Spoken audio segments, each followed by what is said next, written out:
They never apprehended the men who killed his wife. That's where this begins.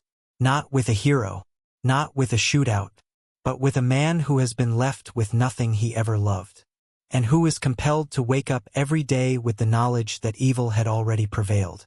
Grief doesn't disappear, taints your coffee. It invades your sleep, colors the sky gray, regardless of how brightly the sun burns.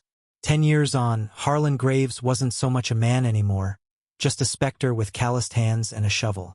He didn't laugh. He didn't drink. He didn't trust. All he required was silence and miles of desert that stretched out empty. The desert, however, doesn't allow you to become lost forever. That morning, walking to check fence posts, hat pulled low, boots crunching through dust, muttering curses at the wind, he saw something. A whiteness on the ridge, cloth perhaps, or a dead animal. The vultures hadn't gotten to it yet, but the flies had. He approached, and approached again. It wasn't an animal. It was a girl, no more than 20 years old. Blistered skin, dirt crust, wrapped in what had once been a blanket.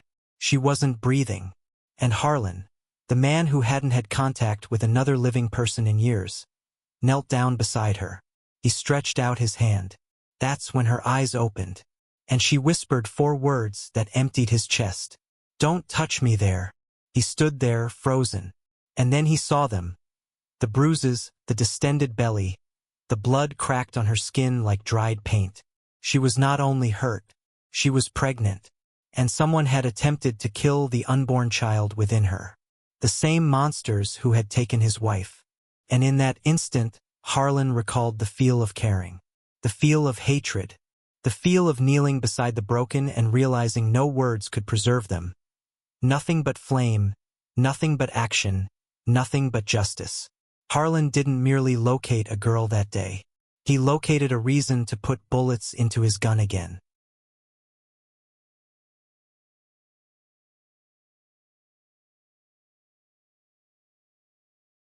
The cabin wasn't much. A roof that was half collapsed, a door that creaked shut, and a window that whistled when the wind sliced through. But to Lenora it was a palace. She remained silent that first day, merely sat in the chair beside the fire, swathed in a wool blanket that reeked of cedar and sweat. Harlan didn't ask questions. He made coffee. He warmed stew, threw her a couple of mismatched socks, then went outside and chopped wood, as if nothing was different. Everything was. That chair had been empty since his wife's passing. No one sat in it. Until now. As he was leaving the cabin, Harlan opened an old wooden chest he hadn't opened in 10 years. Inside was a creased prairie dress. Plain, frayed, but spotless. He placed it on the table next to her. "It belonged to my wife," he murmured. "If it fits, it's yours." For the first time in years, life flickered in the cabin. That evening, Lenora broke her silence at last. Not the entire tale, slices of it. Enough to show the hell she'd fled. El Paso had held out hope for work, but the wrong men discovered her first. She couldn't bring herself to recount what they did, and Harlan didn't require it of her. He already knew. When she barely whispered, "I don't trust anyone," he didn't take offense. He only nodded. "Not many folks worth trusting anyway," he grumbled. She nearly smiled. Nearly. But it was there. The next morning, in the dust, barefoot, she stood looking at his horses. Against the light of the rising sun, she was small, fragile, but not afraid. Turning, she said, "Why did you not leave me where you found me?" Harlan did not answer for a very long time, looking up to see the sun rise over the ridge.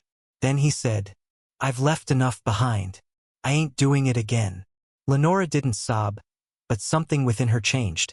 A burden rolled off her shoulders, just enough for her to catch her breath. She spent that day stacked. She was still broken, but the mending had started, and Harlan knew. The men who had done this to her would never give up hunting. And if they did come, he'd have the door flung wide open. Quiet days went by more quietly than he knew silence existed. Lenora no longer jumped when he passed. She began sleeping at night. He showed her how to use a hammer. She showed him how to make biscuits that didn't seem to taste like roof shingles. For an instant, something lost was reviving. But trouble doesn't warn you. It doesn't knock. It just shows up. And that morning, when Harlan went out to repair the water pump, trouble was already waiting. They never apprehended the men who murdered his wife. That's where this tale starts. Not with a hero, not with a shootout, but with a man who was already broken. Each dawn from then on was nothing but retribution. The memory did not recede. It tainted his mornings, terrorized his nights, and made even the most brilliant blues gray. 10 years on, Harlan Graves was another shadow moving across the desert. A ranch hand without laughter, whiskey, or friends. Just silence. Just miles. But the desert won't keep a man down forever. A single morning, when he was inspecting fence posts, he saw something out of the ordinary. A whiteness off the ridge. Possibly cloth. Possibly an animal that had died. But then, when he approached, his gut contracted. It was not an animal. It was a girl. She was no more than 20, wrapped in a tattered blanket, her sun-weathered skin cracking.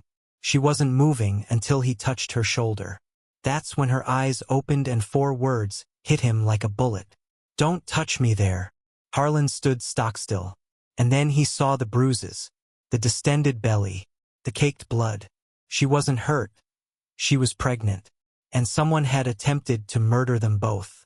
And in that instant, the fury he believed had perished with his wife roared back into existence. He recalled what it was like to love. He recalled what it was like to hate. And for the first time in a decade, Harlan Graves had a reason to reload his gun. The cabin wasn't much. A slanted roof, a busted door, and a single window that wailed with the wind. But to Lenora it was paradise. She hardly said a word that first day. Just sat in a chair by the fire, wrapped in an old woolen blanket. Harlan didn't press. He made stew, brewed coffee, tossed her mismatched socks, and split with like nothing was different.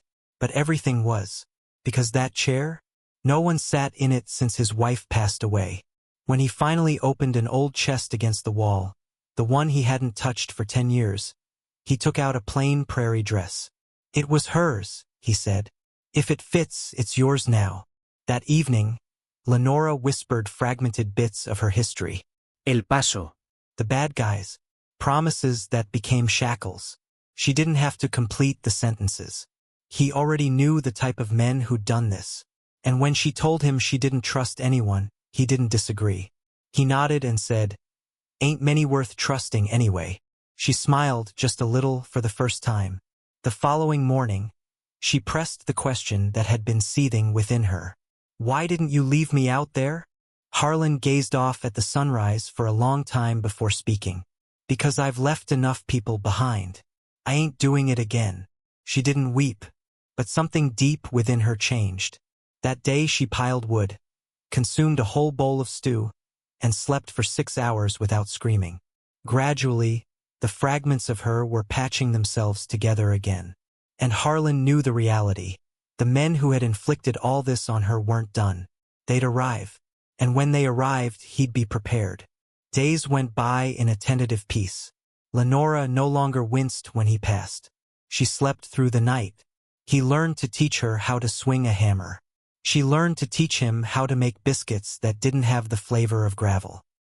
For an instant there was healing. But trouble doesn't knock. Trouble comes in and makes itself comfortable. One morning, Harlan noticed crows circling low. Then he saw it, the glint of metal on the ridge. Someone was out there. Someone watching. The first bullet splintered the porch. Lenora screamed. Harlan didn't. He fired back. The shot from the ridge stopped. But then came the words. "She's ours. We're coming for her." That evening the ranch changed. Trip wires, ditches, concealed lanterns. Every step practiced. He'd been training for this day since they took his wife away. This time he wouldn't fail. They arrived a little past midnight. 2 riders. No explanation. Just shots. The first man attempted to go around the rear. Harlan's trap released, lanterns blazed, and in that instant, bang! One man fell where he was standing. The second burst out of the barn, loud and swift. The shootout took 6 seconds. Long enough for blood to seep into the hay and for Harlan to stumble, bleeding from the side. But he didn't pause. He lugged the corpses across the ridge, burned their jackets, buried their boots, salted the earth. And when he finished, he spoke into the darkness. Not a prayer, but a vow. Nobody's getting her again. Before he fell inside the cabin, blood seeping through his shirt, Lenora discovered him struggling to breathe. She cried no tears. She only grasped his hand all night long. Harlan survived. Perhaps it was obstinacy. Perhaps it was something else. Something he had lost but regained because she required it. Lenora cared for him through the fever, shotgun across her knees each night, until weeks afterward, he stood on the porch again, erect if not upright. She dropped the bucket she held and ran to him. They never spoke of love. They did not have to. It was evident. One night, Harlan whittled a sign for the entrance and presented it to her. Rough wood and an old blade. "This one's yours too." It read, "The Graves Ranch." Her hands trembled as she hammered it home. The ranch had been a grave for grief. Now it was a sanctuary for hope. And perhaps that's what this book is actually about. Not the bullets, not the gore, but what happens next. Because sometimes mending doesn't happen in an instant. Sometimes it happens in chores, warm broth, and the mere sound of someone recalling your name. So let me ask you this. What would you do if someone knocked on your door? Would you send them away? Or would you stand and fight for them? If this tale resonated with you, if it awakened something deep within, go ahead and give it a like button, subscribe, and hang around. Because there are more tales such as this. Tales of loss, of justice, and of the sort of love that emerges even from the ashes. For after all, sometimes it's the scarred who make the safest homes.